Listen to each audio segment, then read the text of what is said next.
Olá pessoal, o evangelho de hoje é Lucas 16, 19 a 31.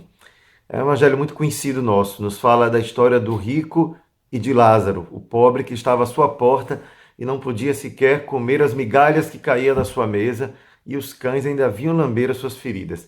Essa imagem que ficou muito conhecida entre nós fez a gente imaginar sempre o rico como aquele comilão que tinha a sua mesa farta e o pobre que não tinha como, portanto, se alimentar daquilo que lhe sobrava sequer. E a história termina dizendo que depois que os dois morreram, um foi sepultado e o outro, o pobre, foi levado, o pobre Lázaro, foi levado para o céu pelos anjos. E lá, depois que os dois estão, um na situação de tormento e o outro consolado por Abraão, existe um diálogo em que o rico pede a Abraão que permita então que Lázaro possa molhar a sua língua e assim aliviar o seu tormento. E diante da negação, pede que pelo menos Abraão possa enviar Lázaro a avisar os seus irmãos do que estava para acontecer a eles se eles também fizessem como ele fez ao longo da sua vida, tivesse desprezado aqueles que estavam ao seu lado e eram mais pobres. E aí termina Abraão dizendo que eles têm lá os profetas e a lei para poder adverti-los daquilo que eles estão fazendo, que se eles não escutam sequer a esses profetas, não escutarão nem mesmo se alguém ressuscitar.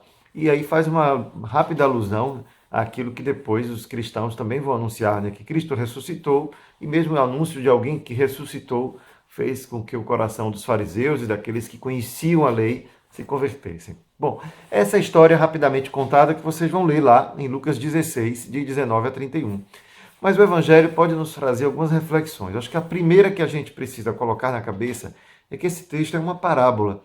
Não é a descrição do que vai acontecer na vida de cada um, como é o céu, como é o inferno, que tem um abismo e que a gente pode conversar de um lado para o outro, que tem um bate-papo ali, e aquilo que acontece no céu, quem está no inferno vê, e no inferno tem chamas que ficam ali corroendo as pessoas. Quer dizer, se a gente tentar olhar com realismo a parábola, a gente vai ver que não tem pé nem cabeça. Não dá para a gente querer adivinhar como vai ser o tempo depois da morte de cada um a partir do que diz a parábola.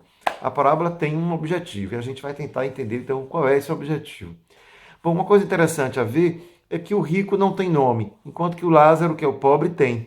O nome Lázaro é Eliazar em hebraico, que significa Deus ajuda, Deus me auxilia.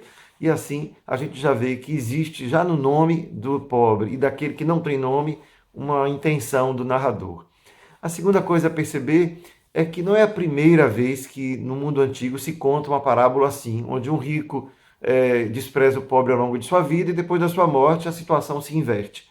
Esse tipo de descrição era comum antigamente. No tempo de Jesus já existia. Só que Jesus oferece essa parábola aos discípulos dando um sentido ainda mais profundo. Porque vejam bem, quando o texto nos fala do que acontece, a gente lembra imediatamente da palavra de Maria, que os ricos serão despedidos sem nada, aqueles que se esbanjavam ficarão famintos, enquanto que os pobres serão saciados. De alguma forma, essa parábola também responde ou confirma uma palavra de Maria, ou uma esperança que também o povo hebreu tinha e que Maria reproduz no seu canto, de que Deus haveria de realizar a justiça. E que se a justiça não se realiza neste mundo, ela haverá de se realizar um dia diante dele. Isto é, toda riqueza continuará sendo injusta enquanto houver pobres. Enquanto houver pobres entre os filhos de Deus, toda riqueza é injusta, porque ela não poderá dar aquilo que só Deus pode dar. Isto é, de alguma forma, quem detém a riqueza substitui o dinheiro, substitui a Deus pelo dinheiro. Então o dinheiro se torna um ídolo ao qual eu sirvo, ao invés de servir a Deus. Porque todo aquele que serve a Deus coloca os seus bens e aquilo que é a sua própria pessoa a serviço dele. E Deus não quer que existam pobres, famintos em seu meio. Como nenhum pai gostaria de ver entre os seus filhos alguém que esbanja dinheiro, bens, enquanto o seu outro filho, que é o seu irmão, passa fome. Portanto, toda riqueza é injusta diante dessa parábola que Jesus nos conta. E um outro detalhe importante é que Jesus não atribui nem ao rico nem ao pobre nenhuma virtude moral, para dizer um foi salvo porque era um homem bom e o outro foi perdido porque era um homem mau, independente se era rico ou se era pobre, não. O que fez o julgamento foi a justiça, em que um esbanjava bens e o outro não. Isto é, a vida concreta das pessoas conta mais do que aquilo que talvez subjetivamente a gente esteja querendo usar para justificar, quem sabe, certas injustiças que permanecem neste mundo, mas que diante de Deus não permanecerão. Esse é um dado importante para que a gente não espiritualize demais o Evangelho ao ponto de esquecer que ele precisa se encarnar na vida. Ele precisa ter uma relação concreta. Não basta ser um rico bonzinho para que a gente possa dizer que aquela caridade que o rico faz, portanto, abençoará a sua riqueza. Não é nada disso. Significa que aquele que está diante dele passa fome é que o julgará um dia. Não é a sua riqueza boa ou má ou bem administrada que vai julgá-lo, mas é o fato que aqueles que passam fome haverão de julgar aqueles que tiveram e não foram capazes de compartilhar. Isto é, o apego às riquezas e o desprezo pelo pobre, pelo próximo, pelo pequeno, pelo desprovenido, pelo que está excluído da sociedade. Aliás, os cães que vêm lamber as feridas de Lázaro têm esse sentido. Os cães também implicam uma certa impureza. Então, Lázaro, além de ser desprezado pelo rico, era também excluído da sociedade. E aquilo ali está sendo simbolizado pelos cães. Portanto, meus irmãos, essa é uma parábola muito inquietante para todos nós, não é? Em qualquer situação do mundo que a gente esteja, que nos convoca a refletir sobre o significado que damos aos bens que possuímos, aos bens que Deus nos deu. Tudo é de todos, nada nos pertence, tudo é dele, nada é nosso, como dizíamos numa outra reflexão.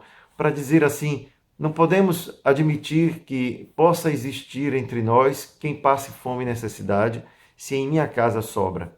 Isso tudo não ficará sem que Deus tenha uma palavra de julgamento sobre nós. Ainda que não tenhamos fé, ainda que por acaso alguém não tivesse a fé ou a crença na vida eterna, essa situação por si já clama ao nosso coração uma resposta. Não é à toa que o mundo antigo, mesmo fora do âmbito da religião, já conclamava a uma necessidade de ver toda a riqueza, toda a pobreza diante de uma relação de injustiça, independente de como cada um chegou lá.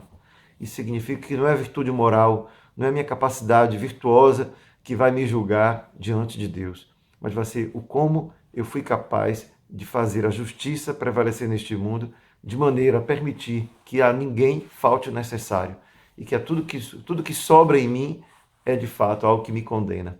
E que Deus possa me ajudar também a refletir na minha vida sobre como fazer uso dos bens que Ele me concedeu. Um grande abraço, que Deus abençoe.